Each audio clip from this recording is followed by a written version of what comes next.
각각 키친.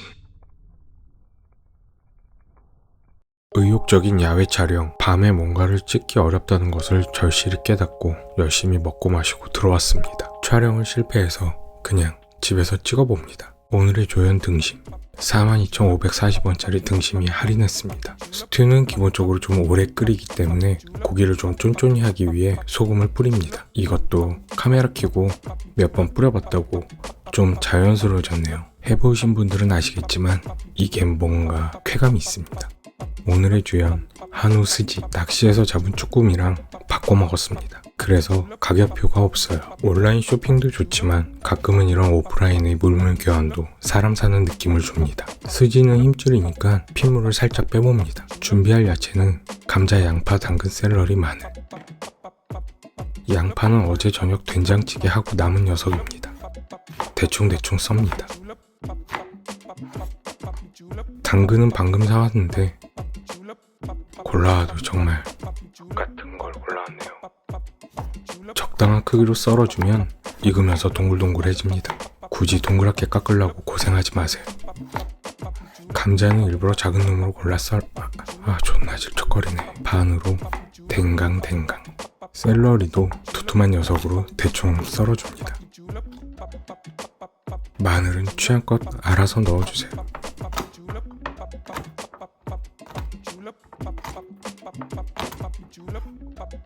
등심은 조연이니 적당히 썰어 넣습니다. 나머진 구워 먹을 거예요. 주인공 한우 스지, 충북 괴산 가물면 박달산 아래 할머니가 보양식으로 끓여주시던 스지 스튜. 그 스튜는 스지가 큼직큼직했습니다. 들어가는 고기 양은 이 정도. 그럼 충북 괴산 가물면 할머니의 레시피 그대로 스튜를 끓여보겠습니다. 무쇠솥에 버터를 넣고 전체적인 면에 코팅을 해줍니다. 추후 야채들도 버터로 코팅을 해줘야 하니 버터는 넉넉한 양이 좋습니다.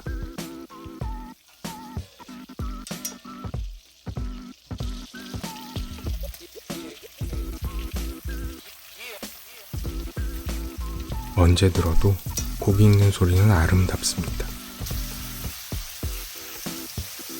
고기 겉면이 살짝 익으면 마늘부터 넣어서 살짝 향을 입혀주시고 썰어둔 야채를 넣고 버터로 코팅만 한다는 느낌으로 볶습니다.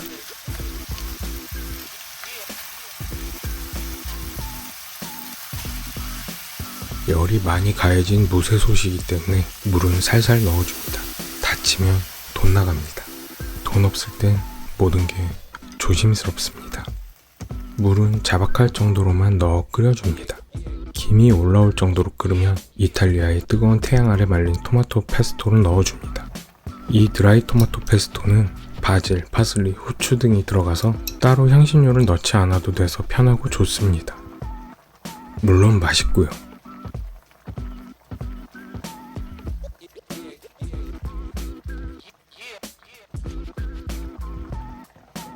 좀 더 끓이다가 스지의 상태로 확인합니다. 꽤나 끓인 것 같은데 스지에 젓가락이 박히질 않습니다. 스지만 익으면 이 요리는 99% 다 된 것입니다. 스지 익는 거 기다리다가 다 태워 먹을 뻔했습니다. 물을 좀 더 넣고 스지가 익길 기다려봅니다. 쑤셔진다. 수컹수컹. 비장의 카드. 데미그라스 소스. 간물면의 할머니는 포도주는 쓰지 않으시고 이 데미그라스를 넣어 깊은 풍미를 더해주셨습니다. 어차피 데미그라스 소스를 만들 때 포도주를 넣는 거니 이 방법이 훨씬 편하고 맛있습니다. 포도주 잘못 넣으면 음식 망합니다. 먹는 것만큼은 안 망하고 싶습니다. 불을 꺼주고 살살 풀어줍니다. 데미그라스 소스가 다 풀어지면 불을 살짝 올리고 약간만 끓여 소스가 잘 섞이도록 합니다. 마지막으로 생크림 인데 사기도 귀찮고 얼마 들어가지도 않는 거라 우유로 대체합니다. 조금만 넣어주면 더 부드러운 맛을 내줍니다.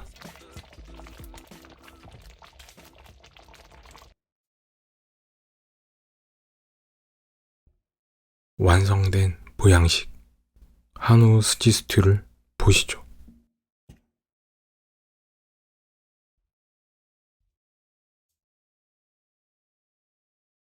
충북 괴산 간물면 할머니의 넉넉한 인심을 볼 수 있는 큼직큼직한 내용물.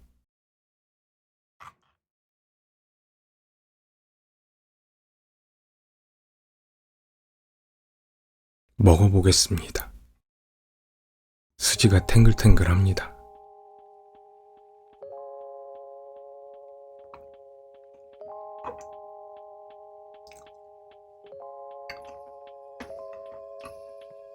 맛이 뭐랄까, 남주기 싫은 맛? 한참 힘들고 어려웠을 때 스트레스로 어금니가 몇 개 빠졌지만 푹 끓인 이 고기들은 치아에 무리가 없습니다.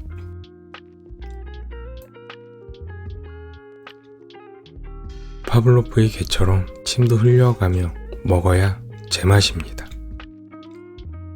두세 국 자면 충분히 든든해지는 충북 괴산 가물면 할머니의 스지 스튜. 따라하시면 절대 망할 일 없는 요리입니다.